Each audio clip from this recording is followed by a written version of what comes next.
Once there was a boy who was loved, held tightly in his mother's arms, as rain tapped gently on the windowpane. Her lullaby hummed in time with his heartbeat, as if time itself paused for them. But something else heard that lullaby. Something ancient, curious.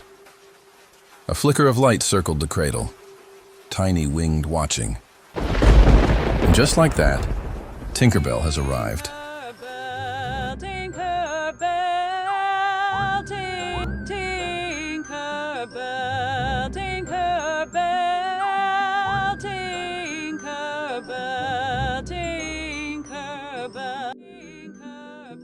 She was no sweet fairy of bedtime tales.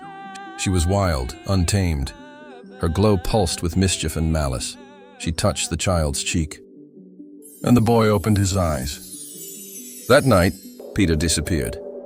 His mother searched the gardens, called out his name. But the stars gave no answer, only the silence of an empty crib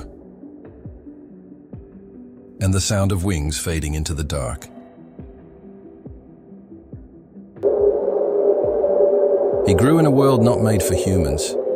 Neverland, a place stitched together by dreams and broken memories. Peter was free there. No rules, no pain, no growing old, only play. But something changed in him. He sometimes forgot about his mother, how she smells, the way she looks. But Tinkerbell hovered always near, teaching him to fly, to take, to lure. The world was his playground, the stars, just stepping stones for a boy who would never age. He looked over, and there she was, his mother, always there in her rocking chair, lit only by a candle, waiting. But Peter came anyway, watching, hoping. He wants to talk to her, but where should he start? It has been way too long. He is not sure if she remembers him or even still loves him. Until one night she wasn't alone. In her arms, a new baby. Her lullaby wasn't for him anymore. Her candle was for someone else. Something inside of Peter broke. His face, once soft, turned to ice, and his eyes carried not wonder but rage. He left that window and didn't return for a very long time. That night, Peter flew above the whole of England, rooftops, rivers, towers, and steeples all a blur beneath him. He didn't know where he was going. He just wanted to feel the wind again, to let it comb through his tangled hair. Like fingers he no longer remembers. He soared higher, chasing nothing, only the echo of what he once was. He roamed around for many years, lost, hopeless, waiting, watching. Her glow flickered through the trees like a warning or a welcome. Peter paused, tilted his head, and waved. She zipped toward him, circling with quiet excitement. And together they flew back toward Neverland. The stars blinked overhead as they landed in the clearing. Peter stepped through the crooked door of his treehouse, into the room he called his own. Peter went to bed but couldn't sleep that night. He thought of laughter echoing through the trees, of never being alone again.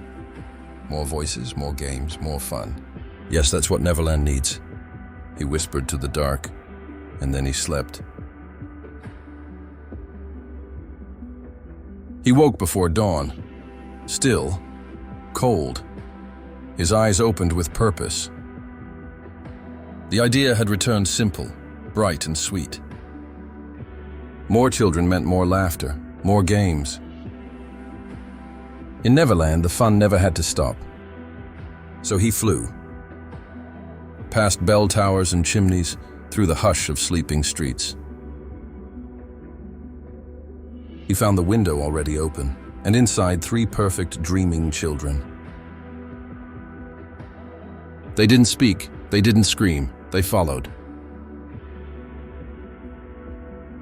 They flew through the night, their pajamas fluttering like tiny sails behind them. Peter led the way, a streak of stardust in the black sky.